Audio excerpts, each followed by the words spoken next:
तो फ्रांस पीछे हट गया है, इजराइल को तगड़ा झटका लग गया है।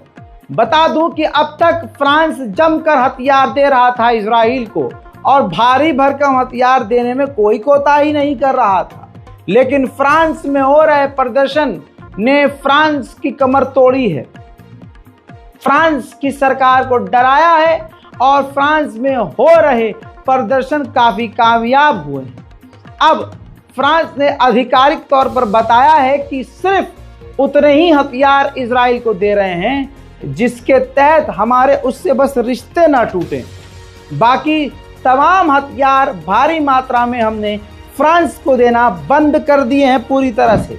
गिनिया बिसाऊ नाम का एक छोटा सा देश है, तुर्की के फ्लोटिला ग्रुप में इसका भी जहाज मौजूद था। इस पर इतना दबाव अमेरिका, जर्मनी, फ्रांस, यूरोप ने बनाया कि इसने फ्लोटिला से अपने जहाज को वापस बुला लिया है। फिलहाल तुर्की के फ्लोटिला का कारवां रुक चुका है। उधर कोलंबिया यूनिवर्सिटी के ऊपर भी अब प्रेशर नजर आ रहा है सरकार का।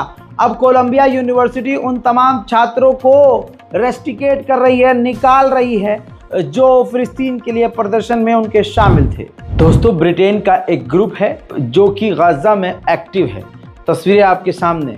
इनका काम यह है कि जो मिसाइलें और बम गाजा में या जिन इलाकों में गिरे हैं और फटे नहीं हैं, उनको जिंदा सही सलामत बचाकर उन बारूद और मिसाइलों को वहां से निकालना है। रिपोर्ट यह है कि कुछ अमेरिकी ऑफिशियल ने बाइडन से कहा है, शिकायत की है कि हम जो हथियार दे रहे हैं उसका इस्तेमाल वो अंतर्राष्ट्रीय कानून के मुताबिक नहीं कर रहा है। लेकिन मेरे दोस्तों, बाइडन ने इस पर कुछ नहीं कहा है और दूसरे नेता इस वक्त पूरी तरह से सिर्फ और सिर्फ इजराइल को सपोर्ट कर रहे हैं। बड़ी हिम्मत का काम तो वर्ल्ड सेंट्रल किचन ने किया है।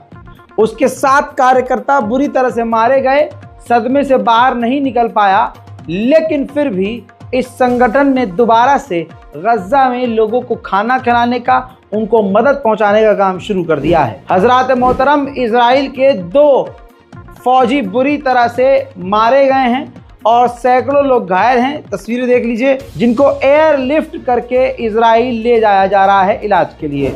मेरे दोस्तों, ग्रैंडसन ऑफ नेल्सन मंडेला, पर पोते जो नेल्सन मंडेला के हैं, उन्होंने हमास के लीडर इस्माइल हानिया से मुलाकात की है। उधर यमन के हूतीज ने एक वीडियो जारी किया है। इस वीडियो में उन्होंने दिखाया है कि दुश्मन इजराइल और अमेरिका के इलाकों में घुसपैठ करके किस तरह से इनकी चेक पॉइंट और इनके इलाकों को मिट्टी में मिलाना है।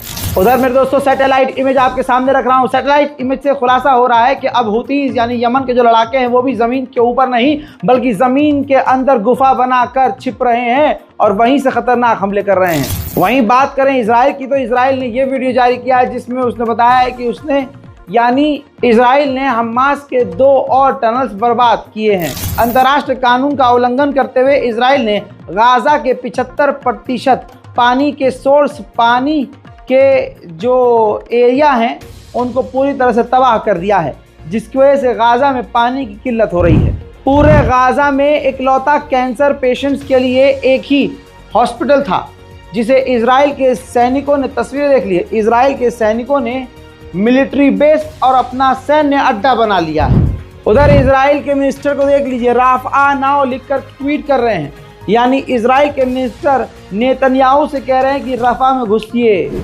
उधर अमेरिका के विदेश मंत्री एंटोनी ब्लिंकन ने यह तक कह दिया कि इजराइल ने कोई प्लान हमारे सामने रखा नहीं है कि किस तरह से इस कांड के बाद आगे क्या करना है। कोई प्लान नहीं बताया कि वो रफा में कब घुसेगा, किस तरह से वो हमला करेगा और क्या करेगा।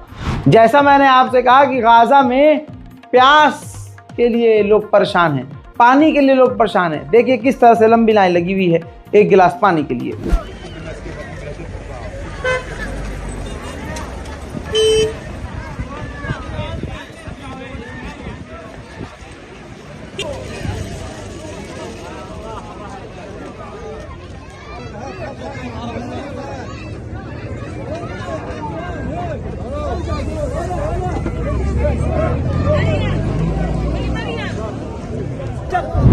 उधर इजराइल के विदेश मंत्री ने कहा है कि हम अंतर्राष्ट्रीय कानून का पालन कर रहे हैं। सच बोलना, हक बोलना कितना खतरनाक है सोच के देखिए। कई सारे एम्प्लॉयज़ को गूगल निकाल चुका है। हाल में ही पिछले 24 घंटे के अंदर उसने फिर से कई सारे लोगों को यानी गूगल ने अपने यहाँ से निकाल दिया है जो फ़िलिस्तीन के समर्थन में थे। मेरे दोस्तों, अगली खबर है बहुत बड़ी। हिजबुल्लाह और इजराइल से बातचीत करवाने वाला फ्रांस है। फ्रांस ने पहले लेबनान के सामने शर्त रखी थी, हिजबुल्लाह के सामने, कि आप पीछे हट जाइएगा, नज़र मत आइएगा और लिथानिया रिवर से पीछे हट जाइएगा। यह अब तक फ्रांस मांग कर रहा था लेबनान से, हिजबुल्लाह से, लेकिन अब हिजबुल्लाह से ये डिमांड उसने बंद कर दी है और अब वो ये मांग नहीं कर रहा है। अब बस किसी भी तरह से हिजबुल्लाह सीज़ फायर के लिए मान जाए, यही चाहता है फ्रांस और यही चाहता है इजराइल। गाज़ा के चारों तरफ मास ग्रेव बरामद हो रही है। जी हाँ, सामूहिक कब्रें, जिसकी निंदा दुनिया नहीं कर रही है, लेकिन चाइना ने इसकी जमकर निंदा की है। उधर इजराइल की राजधानी तेल अवीव में अभी भी नेतन्याहू के खिलाफ खतरनाक प्रदर्शन चल रहा है।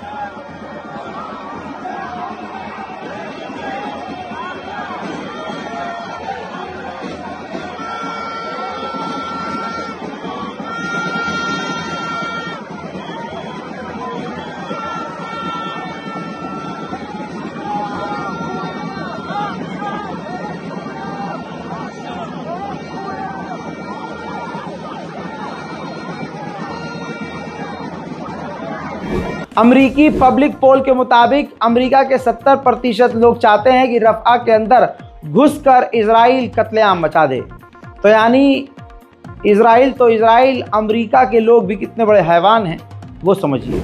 जॉर्डन और इजिप्ट ने भी हमास का साथ देते हुए कहा कि हमास एक सोच है जिसको ख़त्म नहीं किया जा सकता। दोस्तों, अमेरिका G7 के और भी कई सारे देश इजराइल पर केस करने से रोक रहे हैं। ICC को, अंतर्राष्ट्रीय क्रिमिनल कोर्ट को नेतन्याहू के खिलाफ किसी भी तरह से अरेस्ट वारंट जारी ना करें, ऐसी कोशिश की जा रही है। अमेरिका के इंटरनल US मेमो की रिपोर्ट सामने आई है, जिसके मुताबिक अमेरिका की एजेंसियों के जांच के मुताबिक ये क्लियर हुआ है कि इजराइल ने अंतर्राष्ट्रीय कानून का उल्लंघन किया है। उधर अरब और मुस्लिम लीग ने मांग की है कि इजराइल के खिलाफ जल्द से जल्द सख्त कार्रवाई हो, जंग रुकवाई जाए और वॉर क्राइम की जांच की जाए। अमेरिका के मेंबर ऑफ पार्लियामेंट ने तो अपना पूरा कुत्तापन दिखाया और पार्लियामेंट में ही खड़े होकर इंटरनेशनल क्रिमिनल कोर्ट को धमकी दे डाली। कहा कि अगर नेतन्याहू के खिलाफ अरेस्ट वारंट जारी किया तो हम तुम्हें बताएंगे, यानी इंटरनेशनल क्रिमिनल कोर्ट को यह बताएंगे कि ये क्या कर सकते हैं। और जो लोग कहते हैं कि बाइकॉट से कुछ नहीं होता, तो अपने अब्बा की बात सुन लो ध्यान से।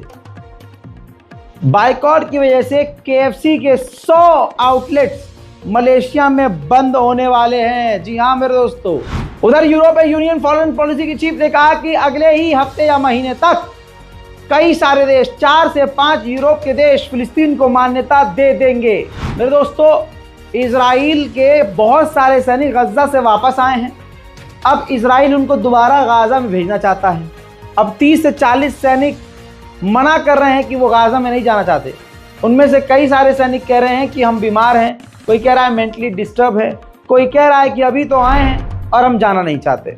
उधर अमेरिका ने ऑफिशियली कहा है कि इजराइल के फौज के 5 यूनिट है, 5 ग्रुप है, जिन्होंने इस जंग से पहले से ही अंतर्राष्ट्रीय कानूनों को और मानव अधिकार उल्लंघनों को पार किया है और कानून को तार-तार किया है और मानवता पर थूका है।